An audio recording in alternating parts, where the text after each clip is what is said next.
दलित लड़की दीक्षा की मौत के मामले में अब बीजेपी नेता और पूर्व कृषि मंत्री जेपी दलाल की भी एंट्री हो गई है। कांग्रेस विधायक राजबीर फरटिया ने पूछताछ के बाद थाने से निकलकर मीडिया को दिए अपने बयान में कहा था कि इस पूरे मामले को लेकर राजनीति हो रही है और इसके पीछे उनके प्रतिद्वंदी जेपी दलाल का हाथ है। अब ये बात जब जेपी दलाल तक पहुंची तो वो भी अपनी बात रखने के लिए मीडिया के सामने आ गए। दलाल ने गुड़गांव में कहा कि उनका इस मामले से कोई लेना देना नहीं है। राजबीर फरटिया बेवजह उनका नाम घसीट रहे हैं। जेपी दलाल ने आगे राजबीर फरटिया को बाहुबली करार दे दिया और कहा कि जब उनके मंत्री कृष्ण बेदी लड़की के परिवार से मिलने गए तो फरटिया के समर्थकों ने उनकी गाड़ी का घेराव किया। मतलब साफ है कि जेपी दलाल इस पूरे मामले को लेकर बेहद आक्रामक मोड में है और वो राजबीर फरटिया पर इस मामले में दबंगई दिखाने का आरोप लगा रहे हैं। अंत में आप खुद सुनिए कि जेपी दलाल ने राजबीर फरटिया की गिरफ्तारी और पुलिस की जांच को लेकर क्या कहा। कल लोहारू के विधायक श्री राजबीर फरटिया,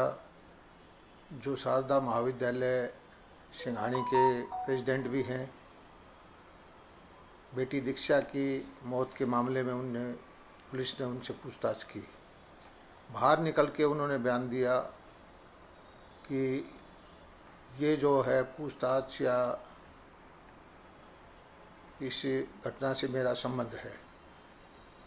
मैं राजबीर जी से पूछना चाहता हूं कि बेटी दीक्षा से उनके परिवार का संबंध है, उनके गांव की है। उन्होंने खुद भी कहा है कि हमारे 50 साल से इस परिवार से संबंध है। बेटी दीक्षा उन्हीं के कॉलेज में पढ़ती थी। उनके परिवार ने कहा है कि फीस न देने की वजह से बेटी दीक्षा ने आत्महत्या की। इस मामले में राजबीर फरटिया जी के साले जो हैं वो पकड़े गए, उनके साले के बेटे पकड़े गए और कॉलेज प्रबंधन से पूछताछ होना एक कानूनी प्रक्रिया है। मुद्दे को कांग्रेस के वरिष्ठ नेता सुरजेवाला जी ने ट्वीट करके उछाला, कांग्रेस की वरिष्ठ नेता बहन शैलजा जी ने उछाला। पुलिस और कानून अपना काम कर रहा है। मुझे समझ में नहीं आता कि इसको राजनीतिक मुद्दा क्यों बनाया जा रहा है। ये एक दलित बेटी की मौत का मुद्दा है और उनको जांच में सहयोग करना चाहिए, कानून पे भरोसा रखना चाहिए, दूसरों पर दोषारोप नहीं करना चाहिए। आपका नाम क्यों ले रहे हैं, उसके पीछे की वजह क्या लगती है आपको, क्यों आपका नाम लिया जा रहा है? वो तो वही जाने। वो इसको एक राजनीतिक मुद्दा बनाना चाहते हैं, जबकि ये मुद्दा एक दलित बेटी की मौत का है, उसके उत्पीड़न का है, उसको प्रताड़ित करने का है। और दुख की बात जब ये है, हमारे मंत्री जी उस बेटी के परिवार को सांत्वना देने गए, कृष्ण बेदी जी, तब भी सैकड़ों दबंग लोगों ने उनकी गाड़ी को घेरा। ये सही है कि हमारे विधायक बाहुबली हैं, लेकिन भारतीय जनता पार्टी की सरकार गरीबों की सरकार है।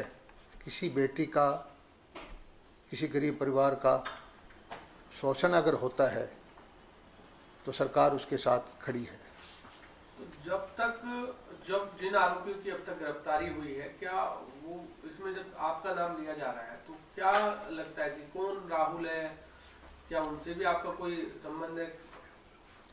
मैंने आप जैसे पहले कहा कि जिस बेटी ने सुसाइड किया वो राजबीर फरटिया के गांव की है। उनका परिवार उन्हीं का सपोर्टर रहा है और जो पकड़े गए हैं, गिरफ्तार हुए हैं, वो राजबीर फरटिया जो विधायक हैं और प्रेसिडेंट है इस कॉलेज के, उनके साले हैं और उनके साले का लड़का है। जो पूछताछ हो रही है वो उनके परिवार से हो रही है। इसको एक राजनीतिक मुद्दा बनाने की कोशिश की जा रही है, जबकि ये एक अपराध का मुद्दा है, एक बेटी की जान जाने का मुद्दा है। इसमें कानून अपना काम करेगा। अब ये तो पुलिस जाने कि उनके पास क्या सबूत है, क्यों पूछताछ कर रही है, लेकिन ये सही है कि ये बेटी उन्हीं के कॉलेज में पढ़ती थी। और फीस ना देने की वजह से आत्महत्या का आरोप उनके ऊपर लगा है और कॉलेज के प्रेसिडेंट वो हैं। तो क्या लगता है कि इतने दिनों बाद भी पुलिस जिस तरह से अभी तक उस तह तक नहीं पहुंच पाई है जिस तह तक पहुंचना था? देखिए, इन्वेस्टिगेशन का काम हमारा नहीं है, हम तो पीड़ित परिवार के साथ हैं और हमारी कोशिश ये है, हमारे मुख्यमंत्री जी ने कहा है कि न्याय जरूर होगा और किसी के साथ अन्याय नहीं होगा। चुनाव के समय में भी उन्होंने शिक्षा फ्री का मुद्दा उठाया कि वो फ्री शिक्षा देते हैं और अभी भी वो कह रहे हैं कि बेटी बचाओ बेटी पढ़ाओ भाजपा सरकार का नारा है, लेकिन उसे मैं पूरा कर रहा हूँ, बेटियों को फ्री शिक्षा दे रहा हूँ। जहाँ तक मेरी जानकारी है, हरियाणा के अंदर बेटियों की शिक्षा हरियाणा सरकार की तरफ से फ्री है। किसी बेटी से कोई फीस नहीं लेनी चाहिए। उस सब के बावजूद इस कॉलेज में फीस क्यों ली गई, ये मेरी समझ में नहीं आता। क्या आप पीड़ित परिवार से मिले हैं? आपकी कोई बातचीत हुई है इस घटना के बाद? मैं पीड़ित परिवार के घर एक बार गया हूँ सांत्वना देने के लिए और हमारे मंत्री कृष्ण बेदी जी भी गए हैं, महिला आयोग की चेयरपर्सन रेणु भाटिया जी भी गए हैं और बहुत सारे लोग जो हैं सांत्वना देने के लिए उनके घर जाते रहते हैं। और पीड़ित परिवार जो है शोक में है, बहुत दुखी है और बार बार वो यही प्रार्थना करता है कि सरकार उनके साथ न्याय करे।